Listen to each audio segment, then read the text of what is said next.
Welcome to Carl and Heather Present, the podcast where we dive into the insights, challenges, and humor of being married to someone who is nothing like you. Are you ready? Let's go. Oh, don't you know it's Carl and Heather Present Marriage Podcast. Hey, we want to take a minute and thank you so much for listening to the podcast. This is more than just a podcast, it's a ministry. Since launching, we have heard from so many listeners who are finding hope, practical help, and a renewed desire to fight for their marriage. Heather and I will always believe that helping people with their marriage is really about pointing them to Jesus as the ultimate hope and healer. So if you've been blessed by this ministry and you want to help us keep it going, would you consider a gift of support? Your gift is tax deductible and it goes directly towards producing episodes, sharing truth, and reaching more couples who need it. To give, go to carlandheather.com/give. Enter your information there. Let's all get together on purpose. Thanks for listening, and now back to the conversation. Welcome, everybody, to another episode of Carl and Heather Present. Today's guests are Chris and Tabitha Lewis. My college roommate was Chris Lewis. We lived together for several years, and we have been friends for about 30 years. Chris and Tabitha, welcome to the podcast. Excited to be here. Thank you for having us. I'm glad you're here. We've got a bunch of history. So I was college roommates with Chris. And then during the summers, his family said I could come live with them. I had a job in their town instead of my hometown. They helped me find my way in doing a lot of music ministry. I did some of the stupidest things I've ever done to this day in front of Chris and me. Maybe that'll be another episode. Okay, I'm not going to get into it, but thank God Chris and Tabitha have been married for 30 years. It will be 30 years in December. That's right. Yes. What day in December? The second.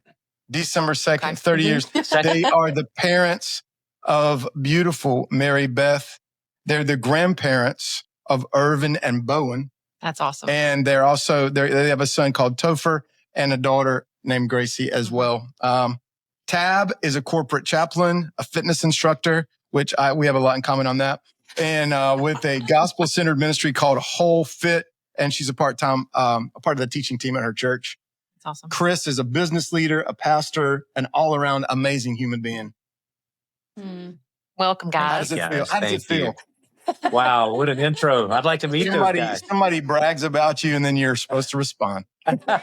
Yeah. All this is recorded, so we'll play it back for you. We are recording, right? Video, we're recording? We're doing it. Okay, let's do it. I have to jump in and say this, though. Most embarrassing moment was when I met you guys for the first time. I can't believe I'm sharing this, but I'm going to share it because Carl and I were dating, and he was like, I want you to meet my best friend and his wife.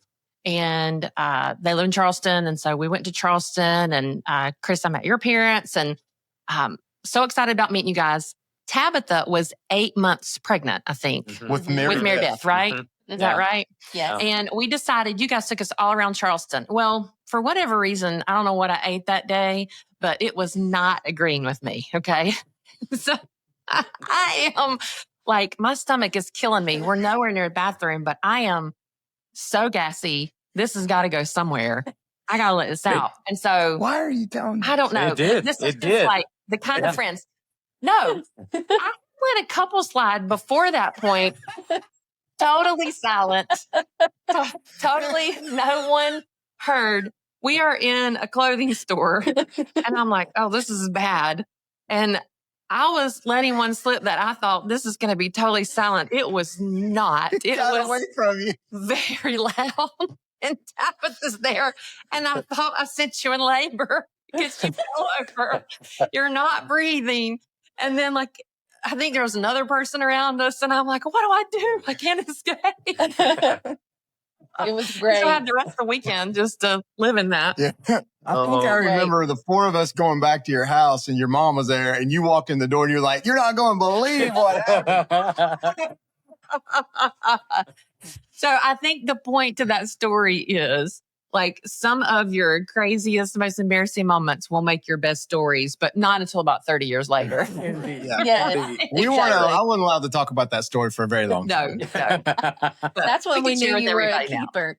That's when Yeah, we knew for you sure. were a keeper. Absolutely. So anyway. Well, you guys have had an amazing story over the last 30 years. God has brought you through a whole lot. And that's why we're having the podcast, because you're our friends, but thank God for what he's done in your life. And so we just want to get into it with you and talk about the story of how you got where you are and where you came from. Would you guys introduce yourselves?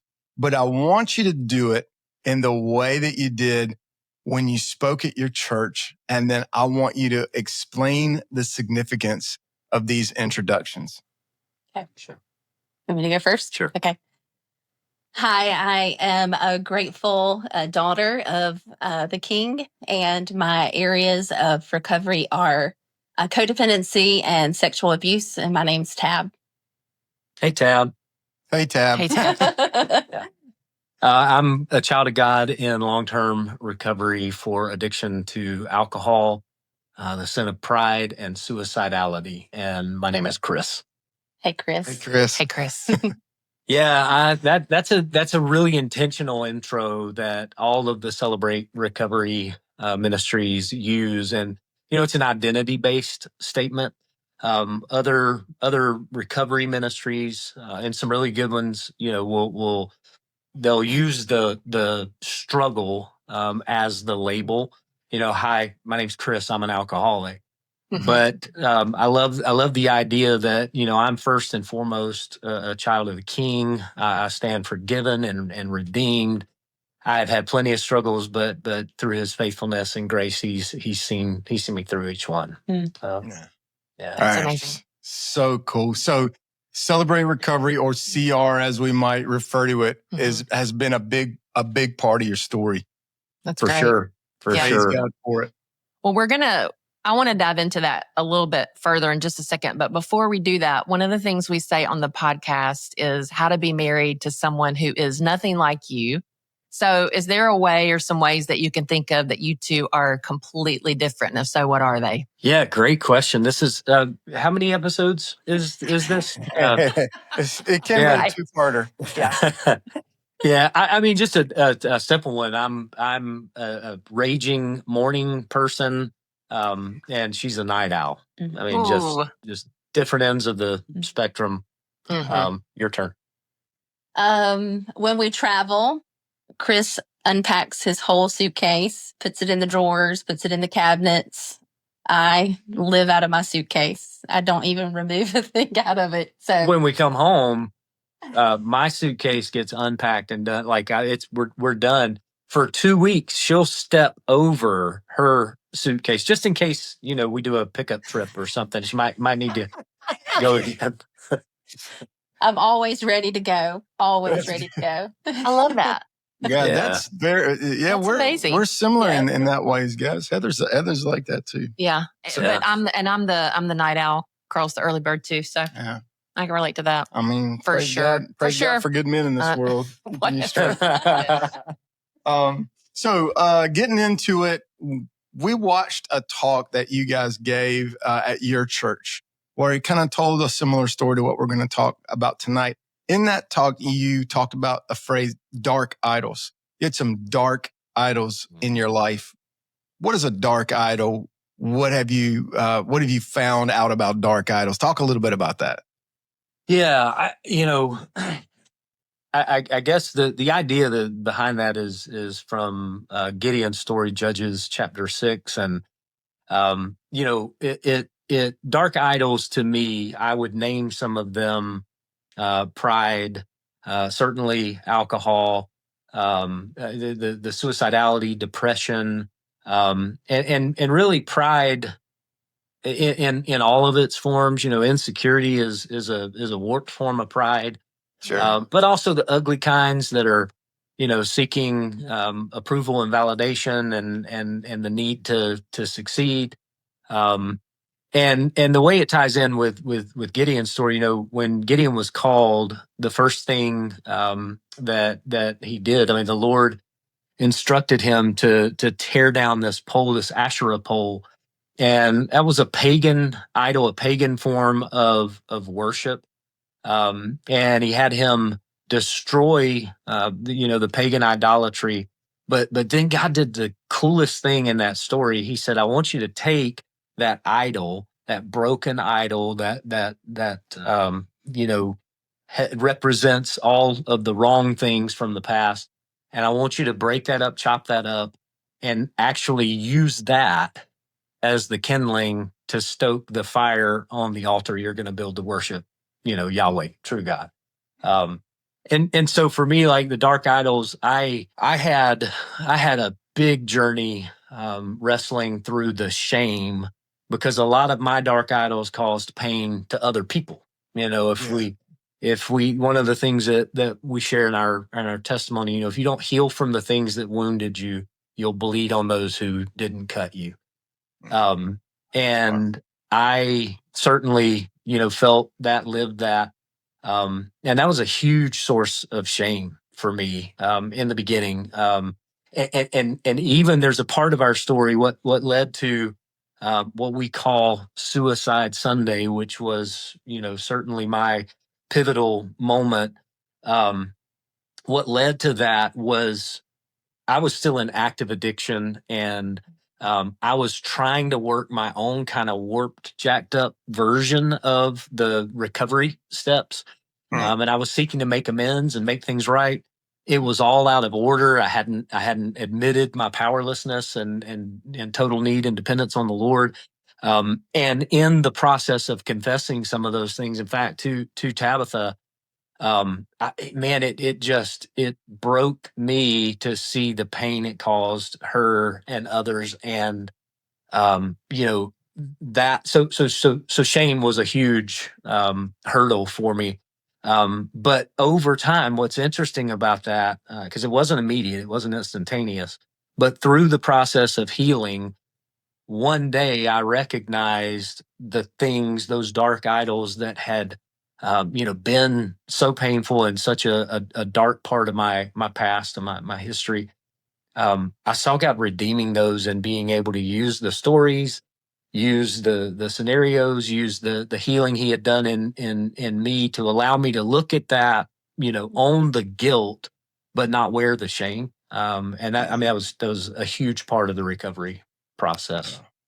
Well, okay, so you alluded to it, Chris, but February 21st, 2016 is a significant day in your marriage. Tabitha, why does that day matter? Well, it's really the day that the healing started. I say that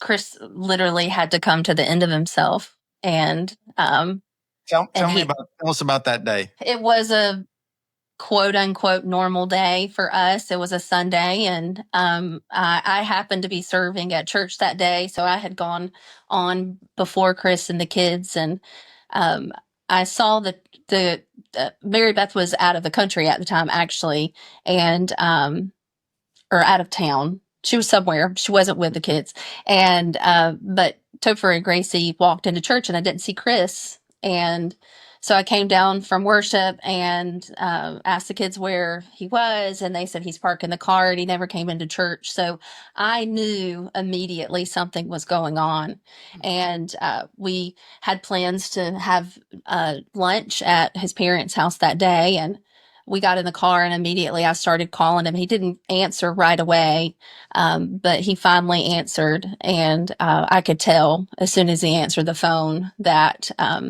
he was inebriated, and he started talking all the language. I just want you to know that I love you, and that everything's going to be okay. And I just asked him to let me talk to him, and let me come to him. So just let me come to where you are. And I always say when we're sharing our story, I'll say that only God could allow me to talk to him the whole way there, he was driving to a place that we always took the kids up at in the mountains, and he talked to me the whole drive there. And when I got there, it was very crowded that day. I can remember every vivid detail of it. There were so many people around, and he was sitting out on a dock. And I walked down to him, and he just told me to sit down. He said, "Sit down in front of me and don't say a word." And we just sat there, and, he was talking and got emotional. And I say that the Lord allowed the very thing that got him into the place that he was. It actually saved his life. He was too inebriated to do what he was there to do. Wow. Yeah. And so we got up and walked off the dock, and he just began that healing journey, began the work that he needed to get better. And he never looked back from that. I mean, I've never in my life, as much as I've had exposure to people being broken, I have never seen someone so ready, so willing to get well.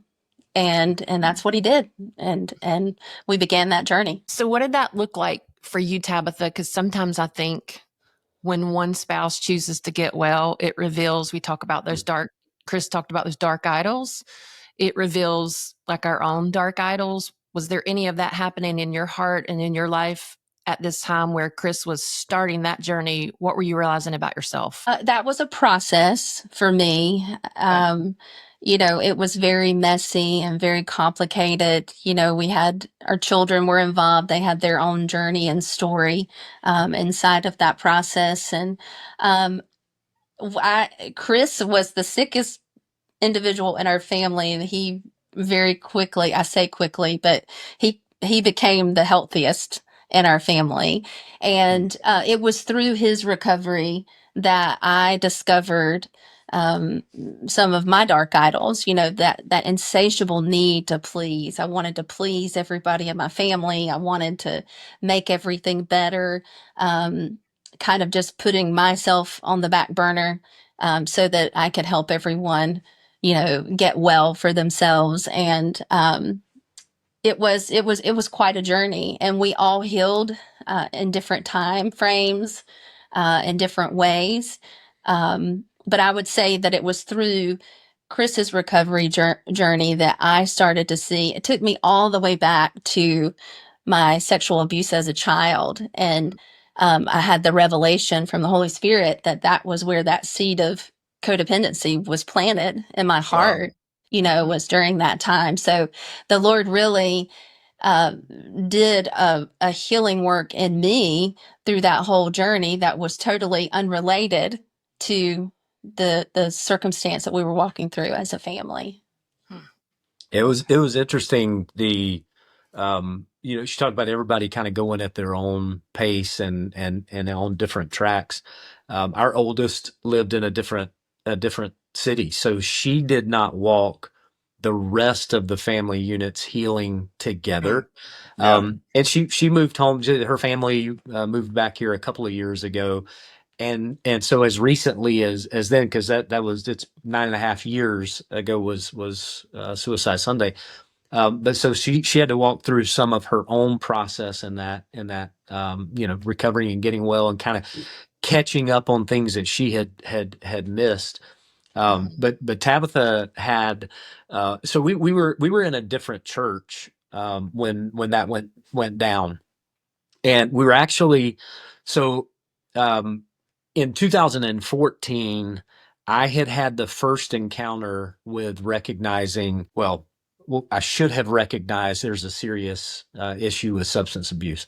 I was on staff pastoring, actually leading in a small group context, and I was taking some new medication, prescribed medication, but on top of the alcohol I was regularly drinking, I was noticeably impaired at a small group meeting. So we had a very public, I am stepping down. I've got to get healthy, partially confess that there's some things going on to the church.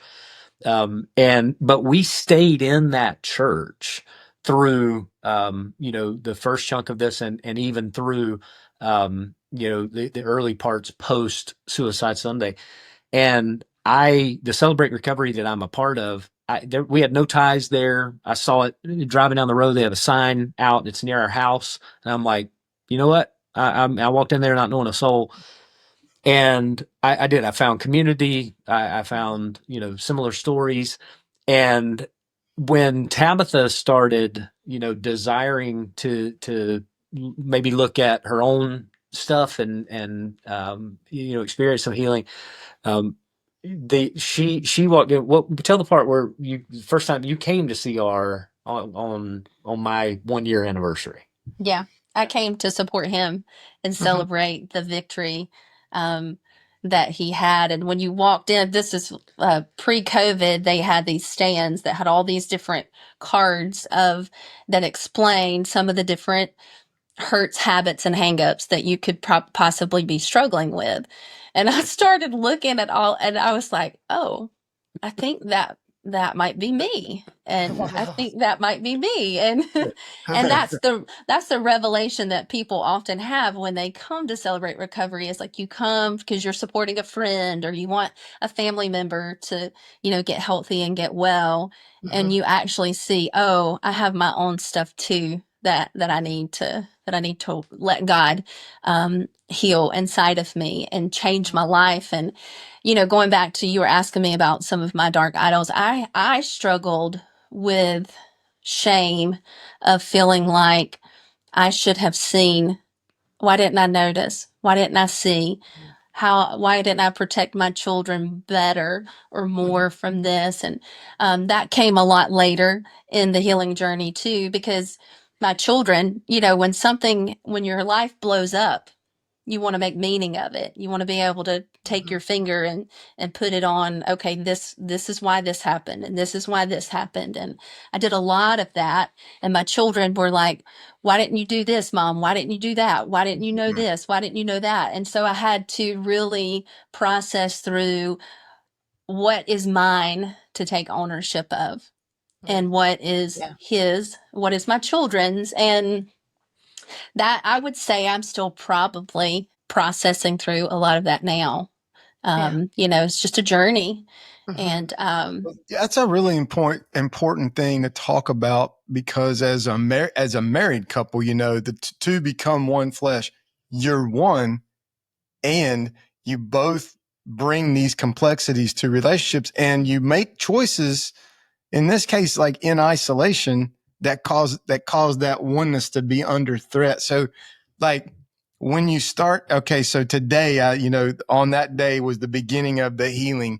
I love the way that you said that, but day 0 or day 1 is the beginning. And then there's a long, slow road up out of that. So talk about the process. Like, what's day 2 like? How do you resist blame and shame? Not because I think a lot of us, we're the same way. We get into these places because we slip into these cycles unconsciously. You know what I mean? Like slipping into addiction. It's a cycle we get into just kind of subconsciously or unconsciously, but now it's all on the table. So talk about the walk of recovery, because it's not necessarily a boom, you're healed, Right. Yeah.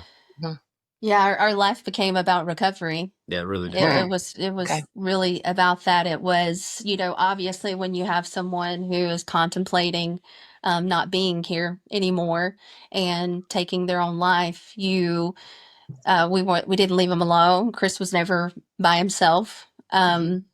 We sought a lot of counsel in the beginning on how that journey was going to look for you, because we were thinking, oh, he's going to go away for a period of time. Right.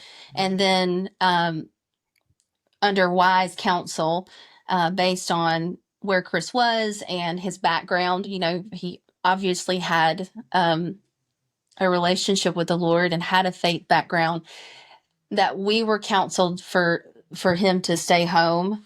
And that was a point of that was a big point of friction because like listen, I hit the rock bottom, and as she said, like once I kind of came to, she'd actually called my parents, and my dad met her up there, and I was walking off, and I saw him, and it was like a short circuit in my brain, like what are you doing here? How did this happen? It kind of snapped me out of it a little bit, but I had to go medically detox. You know, I was in a facility for about a week. My abuse of alcohol it was in my system 24 hours a day at that point. Yeah. And so the part about us outsourcing the decision making, you know, I was utterly willing. I guess my point is I was willing to go anywhere. I would have done anything. And they were, when they send you home from the detox facility, they want to do it with a discharge plan, with like, okay, where are you going? What's the deal? You meet with someone afterwards. And actually that guy from the center, he said, yeah, I'm not really seeing these inpatient options as the right move for you. But Tabitha at an event had met someone who is a counselor, who agreed. It was just kind of one of those God moments that he had orchestrated that meeting just the week prior, I believe. And she agreed to sit with us. And so I think like day 2, it might have been day 1 or 2 out of detox, we went to sit with our Deborah, and she agreed in that meeting. I don't know how long it was. It could have been 10 minutes. It could have been 12 hours. I have no idea. But she agreed to take over and own, and really let us outsource the decision making for my recovery, for our healing journey. And she prescribed a plan and a program. And so for Tab says, life was all about recovery. And it was. I was meeting with pastoral counsel, 2-3 times a week. I was seeing a counselor 3 times a week. I got plugged in to Celebrate Recovery. I did enroll. I did participate in an intensive outpatient program at a recovery hospital here, or a behavioral hospital, and then ultimately through CR got into a step study. That's where you work the 12 steps. Is about a year-long program, and we were in a position to do that. And a lot of people don't face this. And I think honestly, guys, this is why a lot of people don't get help. Is my parents really footed the bill for 6 months for us to live. And, had they not done that, I can't say if I think we'd be together or not.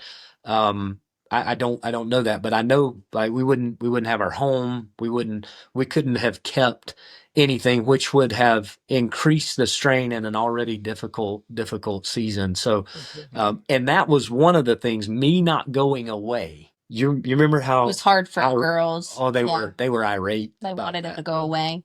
And I just went into fight mode. I've been a homemaker all of their life, and I was getting a job, and obviously Chris, became unemployed, and it was fight mode, all about recovery, and trying to pick up all the broken pieces and just slowly and securely and tenderly just try to put them back together. Wow. Yeah. So what would you say then to somebody who is listening and they might be where you were before that Sunday? Like, and either of you, I would say, what would you say to the spouse who is battling addiction? And then what would you say to the spouse who is watching their spouse with this battle? What encouragement I don't want to say advice because it's hard. Every situation I know is different, but what encouragement or admonition would you give them? Yeah. The first thing I would say is step out of isolation. Don't do it alone. Invite someone else in, because you're inside of it, and you're living it, and it's hard for you to step outside of it sometimes. And if you don't be afraid to invite someone in, fresh eyes, fresh perspective, fresh, hands to help you, guide you in what to do and to what is next. And definitely, I say no secrets. That's our number one thing. If we talk to people today, don't stop hiding stuff. Yeah. Don't keep stuff from each other. Even inviting one another into what's going on. I mean, I wasn't oblivious, but I definitely had no idea that it was as bad as it was, that his use of alcohol was to the extent that it was. So I think those would be my out the gate. I probably could name 100 more, but out the gate, those would be my top two. Yeah. I think the the issue of suicidality, the suicide hotline now, there's a lot more availability. It's a lot easier to get somebody on the phone if you're in a season like that. I just, it's different for everyone. I was cooking for, about 6 months, and so there was like not an aha moment. I had made videos for everyone. And this was all done in complete isolation. I mean, Wow. not a soul knew what was up. But I do every year on my anniversary date. I speak to the fact of like not making a permanent decision over temporary circumstances. That's right. That no matter how bad it is not hopeless. There is, as long as you're still breathing, there is hope. So that's really, Tab said it's the secrets, man. Share it with someone. I in our marriage, the most beautiful thing that came from this wreckage and carnage, is we live face to face today. Our counselor, I loved this, and it's probably been said a bunch, but I always give her credit. So I credit Deborah made this up, but she defined intimacy. She said it's the word itself. Intimacy is into me see, and it's that just dropping of the veil. And I have no secrets from my wife today. And Praise there, God. Cool. man, there is such freedom in that. And I think biblically, when we talk about oneness, we talk about the two becoming ones. That's the real beauty of it. The physical's great, but the soul unity, relational openness and transparency. So that's first. I have her, but I also have this small circle. It's not 50 guys. It's 5 guys that I can pick up the phone at any. If I dialed their number right now, they would pick up. Yeah, I would do the same for them. They know the worst things about me, and they are there to encourage and lift up. And I think especially for men, that's deeply lacking.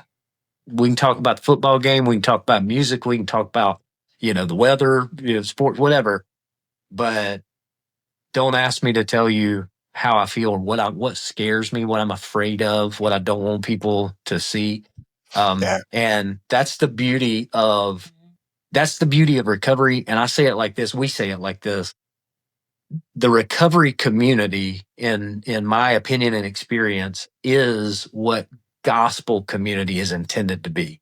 The recovery steps, they're not original.